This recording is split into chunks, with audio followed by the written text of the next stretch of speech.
I just thought we would start before we get into this topic, just to let everybody know about, if you haven't heard about the Bear Trust reporting obligation, is now postponed.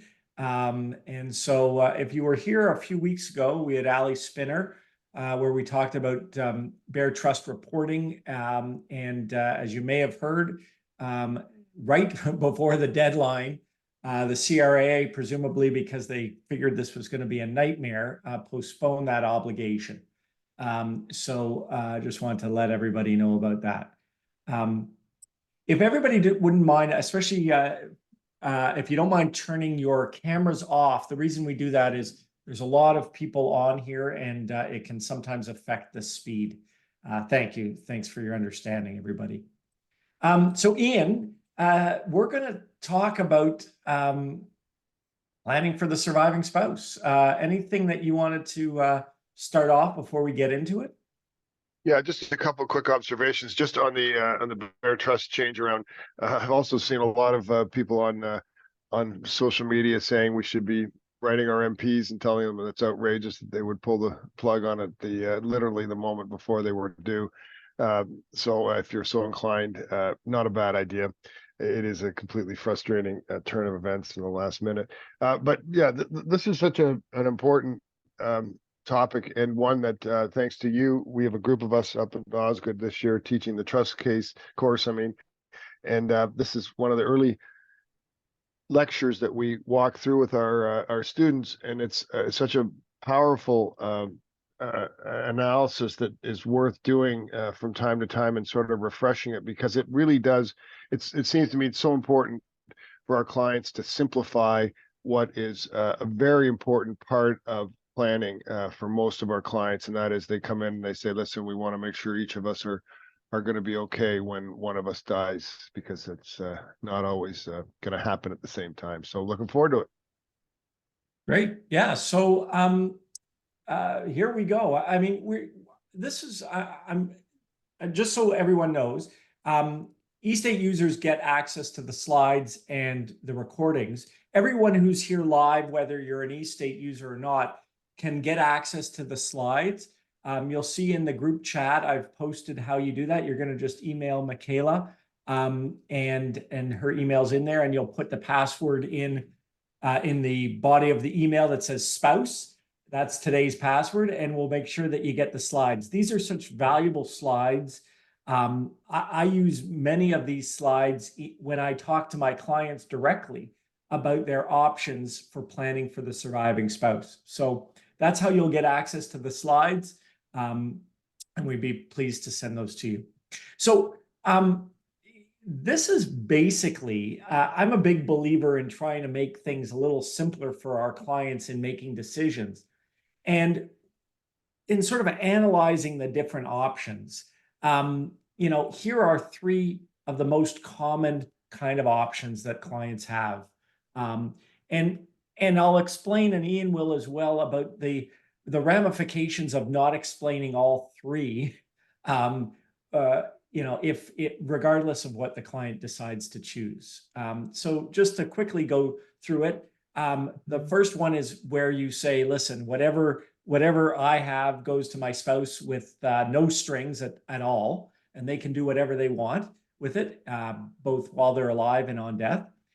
Two, some or all of the assets are held in a spousal trust or a trust for the spouse.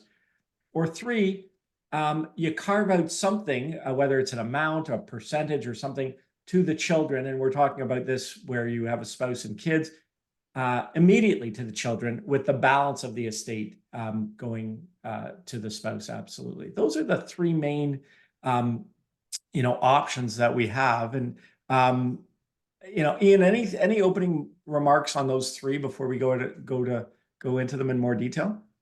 No, I think that's why I say it's so important to simplify. Yeah. So again, and if you share these with your clients, it really, in my experience, it really helps them understand sort of that it's not that overwhelming. There are only a few options here, at least at the outset. So this one is obviously the the simplest approach, where you give everything that you own to the spouse with no strings. This is, as I described, this is what Cinderella's mother did with Cinderella's father. And this is what Cinderella's father did with the evil stepmother. Gave everything to the surviving spouse with no strings. And that means that the surviving spouse can do whatever they want with it. They can spend it all, they can give it away, and they can obviously change their will after the first spouse dies.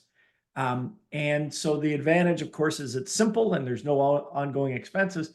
But the real risk there is that there's a change in the will, from, maybe the anticipation was that both spouses were going to leave everything equally to the kids.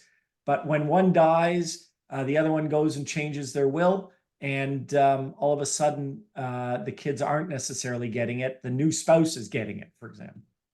Ian? Yeah, and I call this option you got to completely trust your spouse option. And I don't say it flippantly with the clients, because I make sure that we've walked through the fact that all of us on this call have seen scenarios where after the first spouse dies, things happen, new relationships, new expectations. And so if there's any hint of the the problem is that you don't see the lack of trust at the outset, but I often will walk through the variables that could happen, and sometimes it leaves my clients to leave and talk about it amongst themselves and come back and decide whether or not this is indeed the right option. It is, as you say, simple and straightforward, but trust is the big part of it. And this is where we get in trouble, I think. When we do these wills that are mirror wills and everything to the surviving spouse, and of course, then the one dies and then they change the will. And there's this argument somehow that we didn't explain that ramification. Mom would never have left everything to dad if dad was going to, if she knew that he could change his will.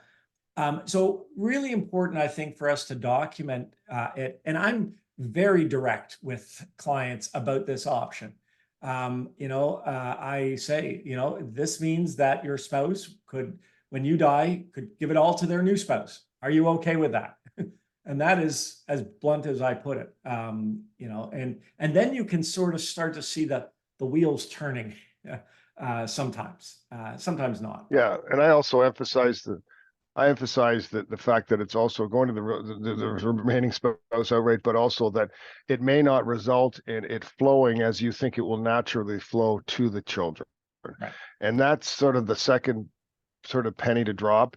You're right. That's a great way of putting it, the way you do it, Jordy. And I know you also add in the fact that don't forget that now it's in the hands of that second spouse. Who knows where it's going to go next? Exactly. And many, obviously, in a first relationship where the kids belong to both spouses, there's a higher likelihood that the surviving spouse will leave it all to the kids. But certainly this is where most, in my experience, most first relationship couples end up. The second one, and I always describe a trust. I always say to my clients, listen, if you ever use the word "but" to describe a gift, then what you've just told me is you want to trust. And so the "but" in this case is I want to give money to my spouse, but when they die, I want to make sure it goes to the kids, right? And it's probably the most, one of the two most classic buts that people come up with is I want to control what happens when the spouse dies. So that's the idea. And this option obviously can be a specific amount, a percentage of the residue, or the entire residue, or a specific asset as well. And we're going to go through the rules, but in essence, the idea here is that you can make the rules about how much a surviving spouse can receive. You pick who's in charge. You pick who gets the balance when the surviving spouse ultimately dies. And we'll talk a little bit more about the obligation to these ultimate beneficiaries as well. But you can see these slides are presented in a way for lay people to really understand what's going on. Yeah, you know, and it's so important when I'm going through the spousal trust scenario. It's there's a great governor on this process, and that is that it's if you're gonna do them in a mirror fashion, both couples have to live with it. Nobody's gonna know who's gonna die first, and both couples have to live with the parameters for which they set. So you're sitting there and you're judging it, and you're thinking, okay, well, boy, I think that's enough money for my spouse to live on, and that leaves enough for the kids, and so on. And then you have to, I always turn it around on them, but is it enough money for you to live on? And in the context of the arrangement. So that is sort of as Archie Rabinowitz describes it, it's a bit of murder suicide. You kind of go both ways on that, and you're able to govern the behavior of both sides of it so that you don't get too cheap on one side and you don't get too flagrant on the other. And there are certain rules. The reason that this option works from a tax neutral, in essence, tax neutral position, because remember that, and this may be trite, but a gift to the spouse on death will not trigger a deemed disposition of that asset. And so if you're giving the entire estate to the spouse with no strings, there's no deemed disposition immediately until that spouse either dies or those assets are sold by the spouse. So we have that tax deferral with a gift to a spouse. In a spousal trust, if it's a specific kind of spousal trust called a qualifying spousal trust, then there'll be a similar deferral of income tax until the second spouse dies or those assets are disposed of. And so there's not this automatic deemed disposition. But in order to do that, there are three main rules about a qualifying spousal trust. And again, I put this in pretty clear terms with the client because they're going to think of different options that won't work in this case and won't be a qualifying spousal trust. So the first rule is that the gift has to be held for the rest of the surviving spouse's lifetime. You can't terminate it on remarriage, for example. You can't terminate it on cohabitation or some other event. It has to stay in trust for the rest of the surviving spouse's lifetime. And Ian, you can just jump in on any of these if you want. Yeah, well, just on that point, of course, is that's so important because many of our clients will look us in the eye and say, listen, you know what, I think if there's a new relationship, that changes things. And so I'm always alerting them saying, well, that will change your whole planning if you're not careful. Yeah. And the second is the surviving spouse has to get all of the income for the rest of their life. So you can't terminate their right to income on remarriage or anything else. That's the key. So if they said to you, listen, we want to hold it in trust for them, but if they remarry, I want the income to stop, we can't, it would not be a qualifying spousal trust. You could have a non-qualifying spousal trust, but that would mean that there'd be a deemed disposition on death of assets that are going into that spousal trust. And that's something to document extremely carefully because no doubt when the time comes and there's a tax bill, they're going to be like, you or me, Jordy, screwed up because you didn't make this a qualifying spousal trust. So I'm going to make sure that's very carefully documented. And then the third one, and this is also a big stickler for people, no one except the spouse can get access to the capital during the surviving spouse's lifetime. So it's important that so you can't say, well, I want the spouse to get the income, but if they do remarry, I want the capital, my kids to get something from the trust. You can't do that either. No one but the surviving spouse can benefit from that trust during the lifetime of the spouse. So, and it's so important. Yep. Sorry, go ahead, Jordy. No, you go ahead, Ian. I was just going to say, it's so important that like the scrutiny on this is overwhelming. There's lots of cases on this, but the Blaza estate is one example. CRA, especially with large estates, CRA scrutinizes this behavior because they don't love these things. And if they're looking for an out, if you have gone offside, So the second part of this is that I always tell my clients is that if we're going to create a qualifying spousal trust, it is very important that your executors get advice on the death of the surviving spouse and specific advice as to how to manage the payments out. For example, no one can benefit if the funds come out of the estate to the surviving spouse and then they immediately go to other beneficiaries. Is that going to be enough of a barrier to the CRA's audit of the spousal trust arrangements? Those are the sorts of things that you want to talk to an accountant about.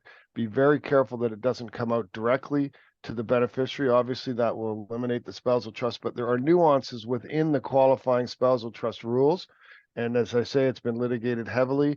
And the last, I think it was a term in the trust that allowed the trustees to mortgage, I think it was, but the point was is that it gave more flexibility than CRA was prepared to let you have in the form of the spousal trust. So in drafting these, look to strong precedents to make sure that you've got it, that if you've got the instructions to do a qualifying spousal trust, that you're not going to be outside the box in terms of its drafting, and then of course ensuring that the proper advice is there in the back end of it, because it's the administration of these qualifying spousal trusts that really cause most of the problems.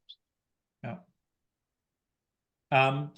So that's, and sometimes after you've explained, and what I do is I pull up this little chart, which I think explains a spousal trust pretty well. In the sense that on the left here is really the structure of a spousal trust. There's going to be the principle of the spousal trust, whether it's, as I said, an amount, a percentage, or the entire residue of the estate, a particular asset. And the income from that that's invested by the trustees has to go to the surviving spouse. Okay, that's the key rule there. Then we make a bunch of rules about withdrawals of the principal to the spouse. And so we'll turn to that in a moment, Ian. But then the other thing that many of us miss is that the ultimate beneficiary. So if this is your classic plan where you say, listen, every spousal trust for the spouse, then gift over to the kids, that means, and when I say kids, the children and their children, and we have a gift over to issue, for example, that means those beneficiaries have an interest in this trust, right? They're beneficiaries, they're called the remainderment. And Ian, maybe speak to the obligations of accounting and fiduciary obligation of the trustee to those beneficiaries. For sure. I mean, that's the other part of the back end of the advice that is so crucial when you go into these sort of planning. And that is, of course, it's not just how you're distributing it and staying within the spousal trust, qualifying spousal trust rules, but balancing the interests, the even hand rule, for example, the balancing of interest between capital and income beneficiaries. Are the decisions being made from an investment standpoint as the Trustee Act provides, on a diversified portfolio? Those sorts of things need to be considered, because of course the ultimate scrutiny on this is that these arrangements, these spousal trust arrangements, provide for minor children beneficiaries, contingent minor children beneficiaries typically.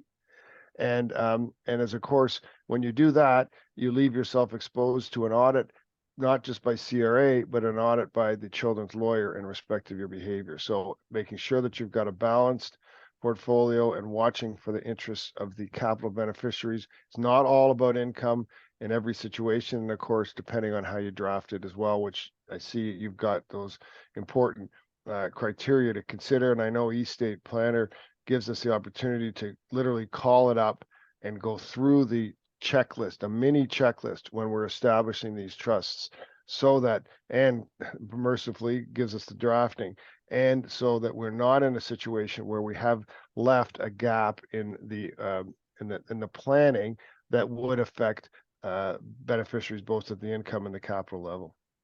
Yeah, and when I explain as well to the client, well, that means the children get to know what's going on with the trust, and they can say to mom, if mom is the trustee as well as the beneficiary, mom, why is do you really need to go to Florida again this year? Because every dollar mom spends from the capital means that the children aren't getting it.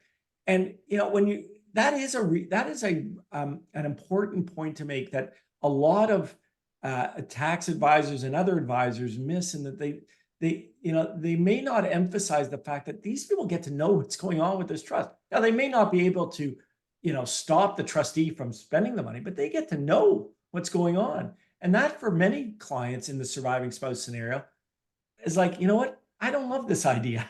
I don't love this idea.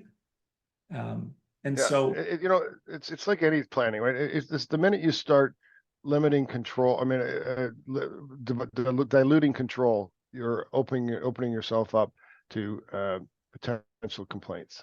yeah. And so then we go through, so here we are sitting with the client. We talk about spousal trust. It's something they want to talk a little bit more about. I always think, even if the client, it's a first marriage, classic planning, I always still mention this option. Maybe I don't go through all of this, but I at least mention the option, because I don't want anybody saying after the fact, mom would never have done this, just like I said, if she knew that dad could change his will and leave us out. And you hear that argument all the time. And so I record my meetings, and anybody who listens to my meeting or sees the transcript sees that we raised this as an option. We warned them about that ramification, and they were okay with it. So even if it's just going to be a 1-minute discussion on that issue, it's important to cover it, I think. So then we talk about sorry, Ian. No, I was just going to say that it also, part of your reporting can be attached as a link to these slides. Like, you can really, belt and suspender these points, but very efficiently. Yeah. So then we've got this, these are what I call the rules, setting the rules for withdrawals. There's a few, there's one mandatory one. You could set an annual amount. The surviving spouse has to get X dollars as a minimum amount, for example. You could give the trustee unlimited discretion, right? They can give any amount, or we can limit it. And remember, this is sometimes where we do use it, where there's a remarriage. So remember, the rule is that the income has to be paid throughout the lifetime of the spouse, but there's no rule about capital having to be paid to the surviving spouse. And so what we sometimes do is, if you look at the start-stop options, where we say, listen, you can encroach on capital as long as you're not remarried or cohabiting. As soon as you're remarried or cohabiting, you have no power to encroach on the capital anymore. So that's one way where you could actually do that. And that's perfectly that's a qualifying spousal trust. Income's being paid, that doesn't stop. No one has access to the capital. But the surviving spouse does not need to receive any of the capital. It's just that no one else can receive the capital. So you can't say, oh, she remarries and now the kids start getting the capital. That you can't do. So there's unlimited number of rules you could put in for the withdrawals of principal. We gave a few examples: a maximum amount, particular reasons, or stopping and starting for on certain events. And so those are kind of the classic ones. And like you said, Ian, if you use eState, these are available right in the software, and you can pick them and it'll draft it appropriately. So let's just turn, and I just want to go back, and we have a few minutes, and I'll talk about this this idea of using dual trusts, and then we'll stop for now, and then we'll pick this up in another podcast webinar when we talk about some specific asset planning for surviving spouses, like principal residences and RSPs and things like that. But this dual trust planning, I think, originally was created by Wolf Goodman, this concept. And this combines both a qualifying spousal trust with a non-qualifying trust, okay? And so this is a situation where you don't want to tie up all of the capital in a spousal trust, because you want the kids to get some of it during the lifetime of the spouse. But if they have that, then it wouldn't be a qualifying spousal trust. So we need both, in essence. And so we have One is a qualifying spousal trust to cover certain assets, typically the assets that would otherwise trigger a capital gain on deemed disposition, and they're deferred by virtue of a qualifying spousal trust. And then other assets that don't have accrued gains, for example, going into a more flexible trust that's available not only for the spouse, but for the kids and the spouse, and have some discretion there.